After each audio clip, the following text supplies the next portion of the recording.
Bonjour et bienvenue dans cette nouvelle vidéo.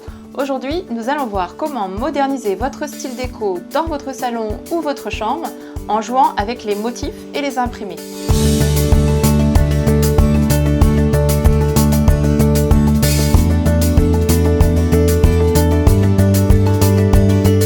Nous allons parler ensemble de deux pièces qui sont propices à la détente et au repos et qui sont au cœur de la préoccupation de tous les Français aujourd'hui afin de recharger les batteries. Alors pour qu'elles puissent nous permettre de nous ressourcer quotidiennement, il faut pour cela qu'il y ait une certaine harmonie dans ces pièces-là. La première chose à faire pour que ce soit harmonieux, c'est de bien associer les couleurs mais aussi les motifs, les tissus entre eux. Donc souvent quand vous êtes confronté au choix d'un linge de lit, d'une nappe pour votre table de salle à manger, pour un revêtement de mur, donc du papier peint, vous avez souvent le choix donc, entre l'uni ou les motifs. Donc certains vont vouloir aller vers des motifs mais ne pas savoir vraiment par quelle boule prendre et comment associer les motifs entre eux, entre par exemple le papier peint et les housses de coussin ou la jetée de lit. Vous avez le choix, souvent vous allez que sur du motif, parfois de l'uni pour être dans le plus classique mais avoir le moins de pièges possible pour que tout soit bien en harmonie, ou vous allez essayer de jongler avec les deux, faire un mix des deux, mais vous n'avez pas forcément un fil conducteur qui va vous permettre d'être 100% sûr que tout soit bien en harmonie, pas trop chargé et que l'ensemble fasse vraiment un ensemble équilibré. Donc aujourd'hui, je vais vous donner le mode d'emploi afin que vous puissiez oser sans aucun doute aller vers des motifs ou des couleurs un peu plus chargées, des couleurs un peu plus fortes, des motifs un peu plus chargés et que vous soyez sûr que l'ensemble soit cohérent et équilibré. Donc ce mode d'emploi, je vous le donne tout de suite. Alors pour commencer, il faut d'abord bien maîtriser ces basiques. Il y a 6 basiques à connaître, très simples. Et quand vous aurez ces 6 basiques en tête, vous allez pouvoir associer tous les motifs, les couleurs que vous désirez. C'est vraiment vos bases à connaître.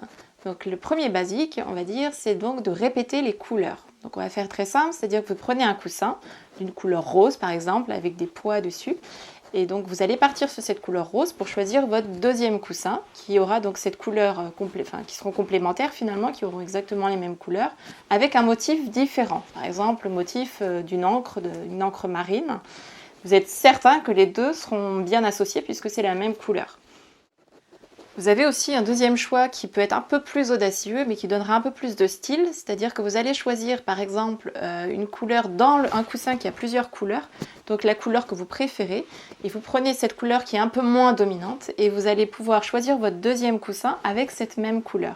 Du coup, ce sera un peu plus subtil et ça sera aussi en harmonie puisque vous avez une couleur commune qui ne sera pas forcément les deux coussins de la même couleur. Le deuxième basique à connaître, c'est de sélectionner un gros motif avec un petit motif. Si vous prenez deux motifs de la même échelle, donc deux gros motifs, vous allez voir c'est surchargé.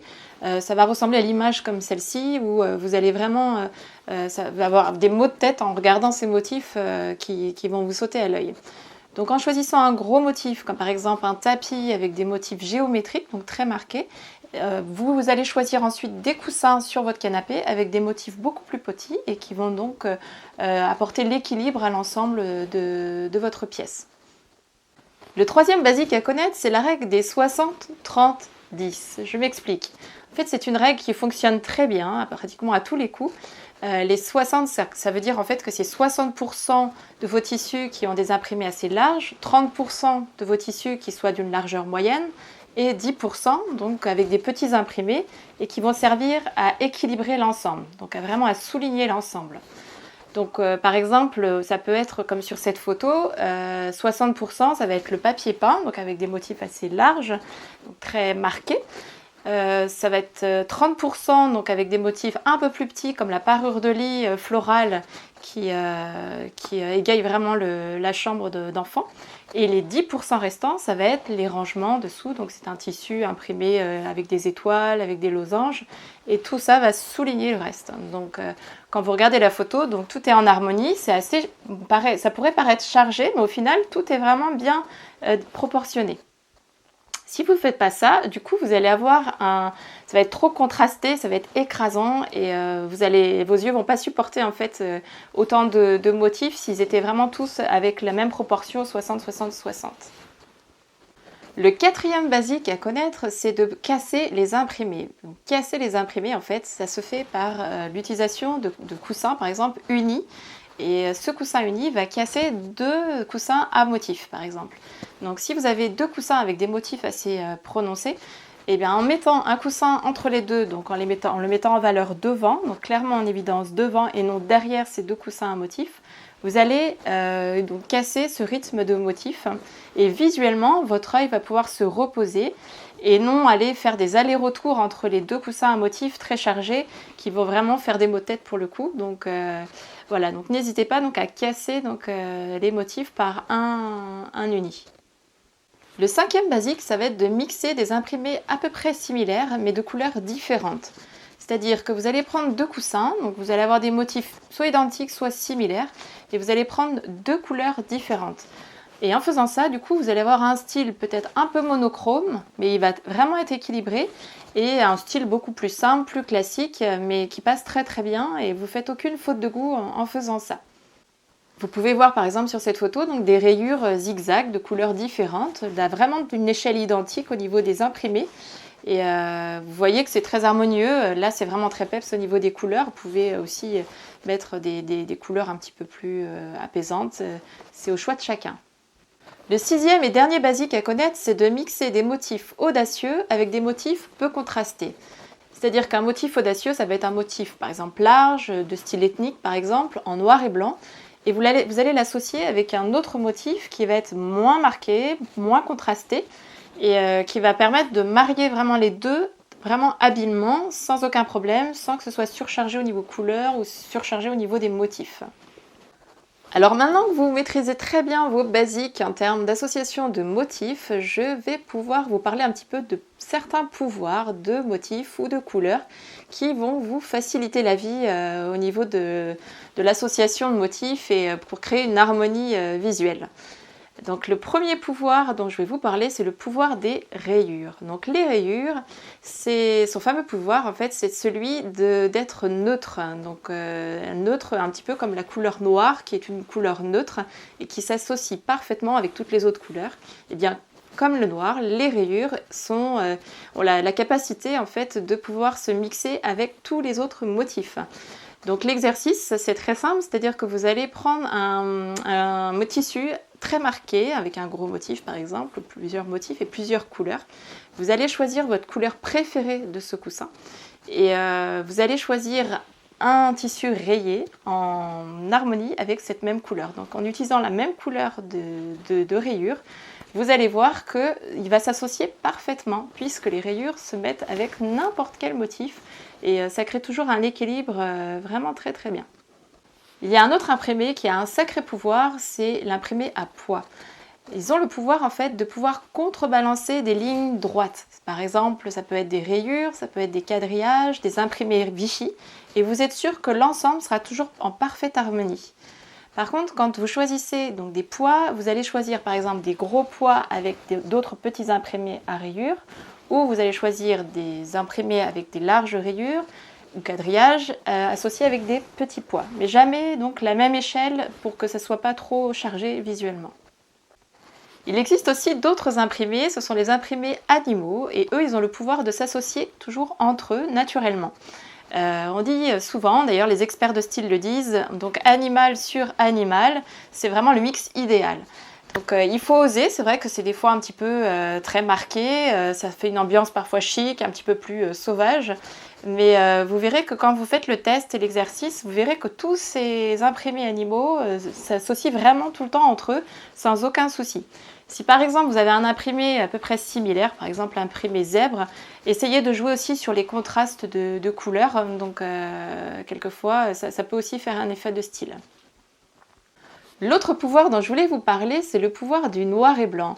C'est idéal quand vous faites vos premiers pas, donc dans l'association de motifs, puisque le noir et blanc s'associe avec tout. Donc vous allez pouvoir vous exercer, vous habituer le regard à mixer des motifs entre eux, de plus en plus audacieux, puisque vous n'aurez pas la partie couleur à gérer, donc vous aurez tout le loisir de vous exercer pour associer des motifs. Et vous allez voir que l'ensemble est très moderne. Vous allez voir que par exemple vous prenez un motif à pois noir et blanc que vous allez associer avec des rayures noires et blanches, Vichy noir et blanc, et vous verrez que l'ensemble a toujours beaucoup de classe et un résultat vraiment excellent et parfois très design et graphique. Et enfin, je vais finir par un dernier conseil qui va vous faire gagner de l'argent. C'est de vous exercer donc avec des accessoires de déco. C'est-à-dire que vous n'allez pas commencer à dépenser dans des choses folles, comme par exemple des revêtements de mur, en choisissant un papier peint ultra cher ou un tapis à 1000 €, si vous n'êtes pas encore bien habitué au niveau de l'œil pour associer les motifs entre eux. Donc exercez-vous avec des objets déco que vous allez associer avec les coussins, avec des jetés de lit, avec des couvertures. Et vous essayez de les associer entre eux et vous verrez, même avec des cadres par exemple, vous aurez imprimé le motif sur lequel vous avez craqué. Et essayez de tout associer ensemble et vous verrez justement l'ensemble s'il fonctionne ou s'il ne fonctionne pas, avant même d'avoir tout en grandeur XXL et puis après de vous dire que finalement, c'était pas le résultat que vous escomptiez. Et pour finir, je vais vous présenter du coup la chambre de ma fille où je suis et je vais vous montrer qu'en fait je me suis amusée moi-même donc avec ces motifs et tous les coussins que j'ai mis sur le lit de ma fille, et vous allez voir qu'on va retrouver tous les basiques et les pouvoirs de chacun pour trouver cette harmonie. Donc on retrouve ici les gros motifs ethniques qui s'associent très bien avec un coussin un peu moins contrasté. Le motif géométrique vert en prenant une partie de la couleur du coussin. Le basique, donc le uni qui permet de casser un petit peu les imprimés qui sont à côté et qui permettent du coup de reposer le regard. Ici le pouvoir des pois dont on a parlé, j'ai parlé aussi des motifs donc peu contrastés, on en a ici un peu plus rigolo. On va retrouver ici le motif géométrique, donc on va retrouver le même motif sur ce coussin ici où j'ai choisi donc une couleur différente mais un motif similaire comme on a parlé aussi tout à l'heure. Et puis voilà, donc ici vous avez aussi le pouf qui est normalement par terre, où on retrouve le jaune qui se retrouve, donc c'est la couleur, une des couleurs que je préfère, donc j'ai retenu ici pour le motif à pois ici. Et donc on retrouve bien un motif large avec un petit motif. Donc voilà, l'ensemble est vraiment harmonieux, je ne sais pas ce que vous en pensez. Et voilà, c'est un bon exercice et c'est très visuel, vous pouvez voir donc l'ensemble de cette harmonie de motifs. Voilà, donc maintenant ça y est, vous êtes passé maître dans l'art de mixer les motifs et les imprimer entre eux. Je vous félicite par rapport à ça et je vous encourage vivement donc de jouer dès maintenant avec ces motifs et vous allez voir que vous allez vraiment apporter du style à votre maison sans aucun doute. Donc pour faire un petit récap rapide de tout ce qu'on a vu ensemble, on va revoir donc ensemble donc, les basiques. Les basiques, c'est de répéter les couleurs, sélectionner un gros imprimé plus un petit imprimé, suivre la règle des 60-30-10, de casser les imprimés en les associant à de l'uni, de mixer deux imprimés similaires mais de couleurs différentes, et enfin de mixer des motifs audacieux avec d'autres un peu moins audacieux, donc peu contrastés. Et nous avons vu ensemble donc les pouvoirs de certains imprimés comme les rayures qu'il faut considérer comme neutres, le pouvoir des pois qui se contrebalancent très bien, les lignes droites donc des rayures et du Vichy, les imprimés animaux qui s'associent naturellement entre eux et le pouvoir du noir et blanc, donc idéal pour vos premiers pas et qui fonctionne toujours très bien. Et enfin, un petit rappel de mon conseil qui était de jouer avec les accessoires avant de dépenser follement dans des choses exorbitantes. Voilà, j'espère que cette vidéo vous aura beaucoup plu. N'hésitez pas à la partager, à vous abonner à ma chaîne YouTube et à télécharger si vous le voulez pour aller plus loin mon guide gratuit. Et en attendant, je vous dis à très bientôt.